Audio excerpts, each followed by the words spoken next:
Musisi ebigambo byayogera tugenda kukuba bannayuganda ab'amagye UPDF. Let me warn you guys. Bwe muzannyira mu kalulu kano ne mulowooza nti emmundu ze mulina America ze yabawa ze zisingayo amaanyi kale ate mugenda kulaba ezitannakwatibwako.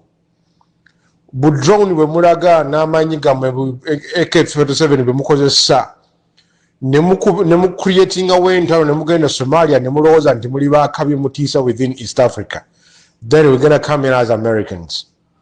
Buli nsonda ya Uganda tugimanyi. Buli kintu kikolebwe Kampala tukiyize era tukikole tuba diggings okutuuka ku end. Twagala kuba kalulu mu mpola naye ke mugeza ne muleete fujje ebyo muzeeyi wa mu byeyewaana nabyo. Uliza muna Uganda byayogedde ono gayi. Bagala kutabula bakola biri bikisulu kino bayiye kino bayiye kiri. Njagala kubakakasa nti tewaliwo omuntu agenda kutabula wano. Era anagezako agenda kwejusa kubanga tetutuzanya enelemu yarwana kuleta eddembe mu nsi muno. Tewaliwo atusinga mundu wano byokulwana, tewaliwo atusinga okumanya ebyokulwana, naye tetukanga bantu. Nolwekyo tewabawo asumwasumwa bw'ayagala kutabula kubanga agenda kwejusa. Era byonna bifuna ebikisulusulu ebiri eyo bagala kukola kino bagala kukola kiri bagala kukola kiri bakolagana baanya b'ebweru muyinza kukolagana okuja simanyi guno nakolagana naye ebweru agenda kukyusa ebyawano mugenda kwereetera olumbe lw'obwereere.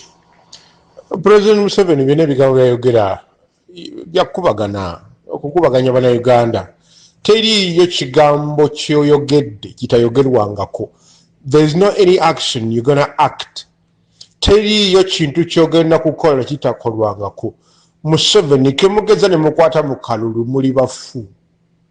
Ffe tetwetaaga kujja ku ground. Ne Libya Gaddafi bw'atyo bwe yayogeranga.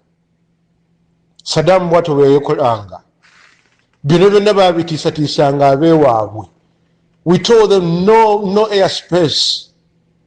We're gonna use the space. We're gonna destroy everything that you have. Do not threat Ugandans. Enough is enough. We don't want your leadership. We don't want the way you lead Ugandans. We don't want the way you're killing Ugandans. We are Americans. We traveled to come and train how to fight you guys. Twayogera n'abasajja bano balekeraawo okukuwa emmundu, balekeraawo okukuwa ssente. Kati obusungu bw'olina oli mu kutugumbula abantu, baana b'abantu, bannayuganda. Oba oli munnayuganda, va ku ntebe mirembe, tufune munnayuganda omulala tufuge. Tetufuddeyo baani, naye togenda kutumanyira kutuuka wano kututiisatiisa na bumundu. Mb'olina amaanyi mangi nnyo. Tubulireyo olutalo lwonna mu East Africa ni yali agezezaako okulwanyisa Uganda. Gwogenda n'otinkula entalo okole ssente mu World Bank. Era bwe twabirinyamu nabyo ne bikusala. Tosobola kuddamu kutandika olutalo lwonna within East Africa. But there, gezaako kintu kyonna kyonna okwate mu kalulu. Ffe kitwagala okugamba. Major Frank Musisi yakugambye tetugenda kutuula nga bannayuganda battibwa. These are the ranks we've been looking for. Tusooka kufuna ranks, we speak as army guys. Temugenda kutumanyira kulo tugenda kubakuba bukubi. Temugenda kusigaza kintu kyonna. Tugenda kwokya buli kintu kyonna, ebizimbe byammwe tubimanyi, amaka gammwe tugamanyi, apartments ze muzimbe tuzimanyi. We're gonna destroy everything that you own. There, play with the votes. This time, mumuzanyira mu kalulu muli bafu. Ebyo byotutiisatiisa byadda. We don't need to come on the ground. We're gonna use the space. We're gonna use the space. Vako ebyo byemutraininga, ebimundu bye mulina ebikadde ng'obikozesa mu mawanga amaloofu ne mu ssente. Muzeeyi, bw'oba ng'otegeera Oluganda wuliriza, bano abakuwa audios zino n'oziwulira, kati tutegeera owulira bye twogera. Then let us speak as army.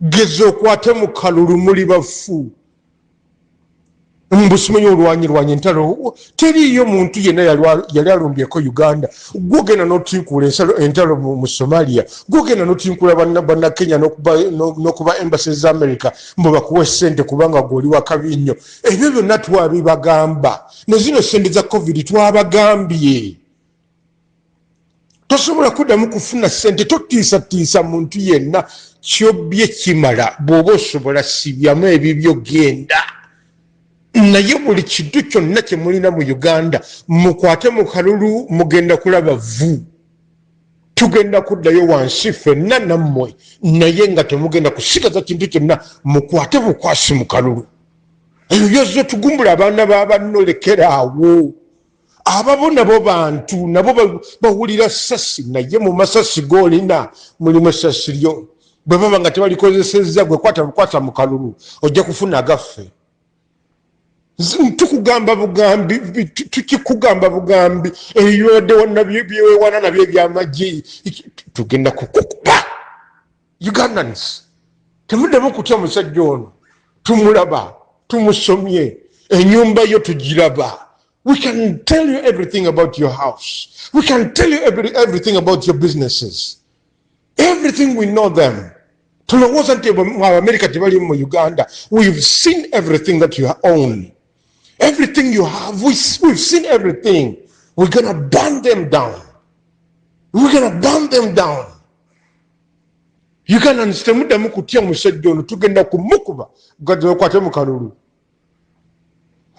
Abatiisa Uganda tugenda mujja kukyejjusa gwogenda togenda nagwenda kwejjusa bejusa gwogenda kusiirira busiriizi bino bye bigambo byebimu mu batalize byayogera lwaki temuyiga lwaki temutegeera okuŋŋanyiza abantu ku sente zaffe sente zotambulira mu sente zaffe sente zogaba sente zaffe bannayuganda bagaba sasula omusolo bafa mbu Uganda tegenda kutabanguka kiki kyoyogerako buli kintu kyonna kirina kitabangufu abantu bafa abantu tebalina ddagala gwogula byemundu abantu tebalina mmere gwogula byemundu abantu beetaaga mirembe ogaba ssente kati oli wano okutwewanirako wenna okutuse Museveni omukazi wo mulwadde naye kenyini oli mulwadde n'abakukuuma balwadde ne mutabani wo mulwadde mugende muddemu ebyo bye mwabba teri agenda kubalondola ffe twagala kukyusa bukyusa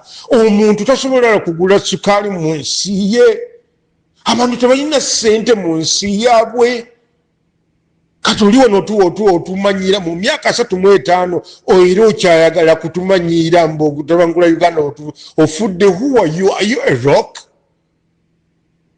n'olwazi waliwo ebyuma ebirwasa gezo okwate mu kalulu awo ojja kumanya nti tulina grade ezaasa embazi enjazi tugenda kukukuba. I speak as American. I don't need even to come down on the ground. We're going to use the space. And I promise you, Frank Musi warned you. This is it. We mean what we say. We mean it. Kino kiyekolera eggulu bwe mwali asente za Global Fund. Ezo zonna zonna tuzogerayo ne zino eza COVID zaweddewo. Temugenda kuddamu kufuna ssente. You've taken too much. Naye gezo okwate mu kalulu.